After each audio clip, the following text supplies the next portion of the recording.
Well, family planning during this COVID-19 pandemic is a popular topic trending right now. Jessica recently spoke with an expert who shares her thoughts. Here's that conversation. Now that COVID-19 is a global pandemic, concerns and questions around the possibility of growing a family may become top of mind for many who are currently or are hoping to conceive in the very near future. Joining us by Skype from the Bay Area of California is Dr. Umatma, an award-winning naturopathic doctor and nutritionist. We welcome her to Virginia this morning. Umatma Shah, it is wonderful to see you this morning. Thanks for being here. Thanks for having me. This is a really important conversation, and I think as we all kind of, the spinning is still happening, but as it's slowing down a little bit, a lot of these questions about how life will advance are coming top of mind. And for couples or individuals interested in starting a family or conceiving, this is one that comes up pretty quickly. Yes, it's so true. With that in mind, what are we thinking for women who are worried about COVID-19 and the possibility of conceiving? Is this something we should be concerned about? You know, I think right now we need to not be so concerned or focused on whether or not we're going to be able to get pregnant. We see no evidence that COVID-19 is going to affect our ability to conceive, nor is it affecting women who are already pregnant. So I think we are so far so good, and we are staying on top of the research to make sure that we can update people as soon as we know. So as we're learning more, and maybe you consider this a pause, right? We pause for some perspective and to see how things unfold. Are there things that we should be doing maybe to focus on getting ourselves ready? Should we be thinking about conceiving if that's something that we're hoping to do? So we'll take advantage of this pause in a way? Yes, absolutely. This is a wonderful time to do all of the things that can help support egg quality, that can help really prepare your body to conceive when we're kind of out of this crisis mode. So a lot of egg freezing cycles are on hold, a lot of IVF cycles are on hold, but that doesn't mean you can't do anything. So taking this time to really optimize our bodies so that we can get right back on the horse when we're ready to, or when clinics start back up, is a really good idea. It's interesting because you think, you know, what a challenge. You want to take advantage of this and get yourself ready and try to relax and just accept the experience as it is, so that that stress can be a key factor, right? So trying to mitigate that stress somehow, but it's such a stressful time. Yes. So, you know, the funny thing is, I was just talking to a patient yesterday and she said, "This has been amazing. I'm so less stressed out. I'm not traveling. I'm sleeping better." Wow. And and really like taking this moment to pause, and because we are in quarantine, we can't really move around. We can't really go here and go there. So really taking this time to slow down, and what would your life look like if you were pregnant right now or if you had a baby right now? And I think if you ask a question from that perspective, you really put yourself first. You are going to get lots of sleep. You're going to eat really well.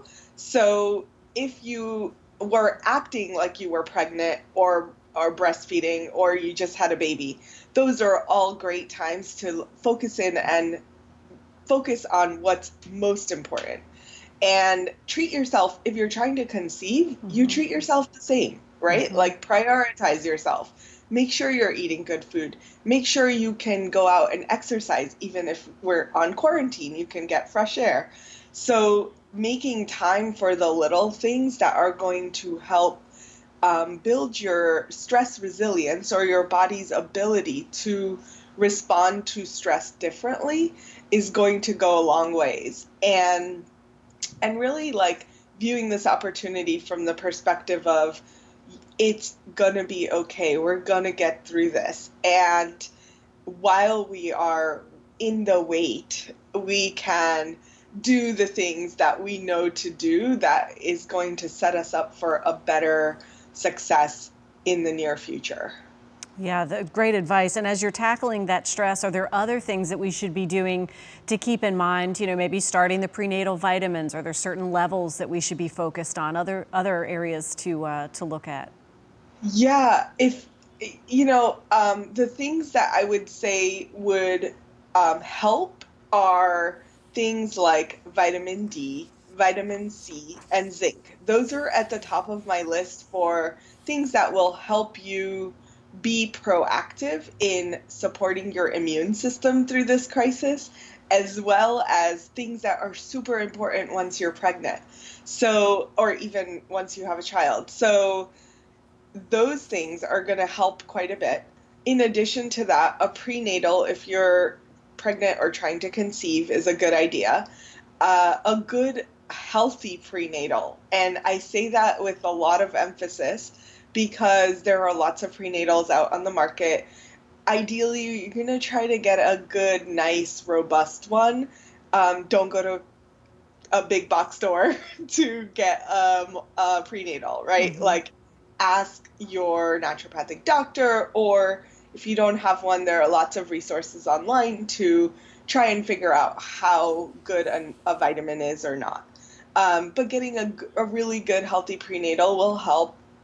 And then, in addition to that, making sure that you have essential fatty acids in your diet. So, fish oil, flaxseed oil, hemp oil, those are good ways to integrate into your diet some good, healthy fats.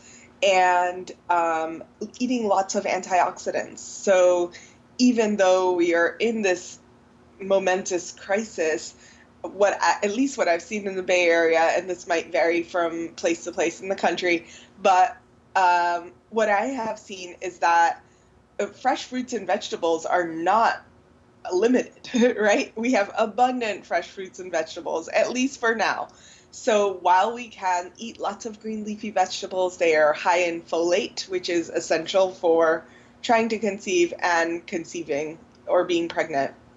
And then um, eat lots of berries and things like that. The rich, deep colors are really going to give you tons of antioxidants.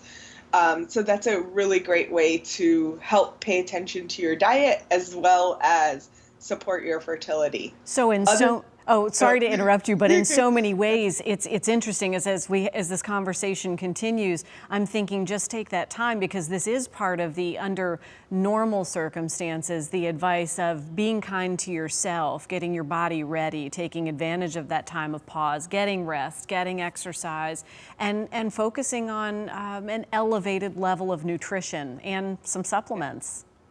absolutely. I Yeah. think there's just so much we can do. And, another patient said to me yesterday, "Oh, I'm cooking all my own food. I can't go out to eat anymore." And I was cracking up because um, they have been struggling with this for so long, and now there's no choice but to cook your own food. Right. So that also is like another level of, hey, you get to eat all this amazing fresh food.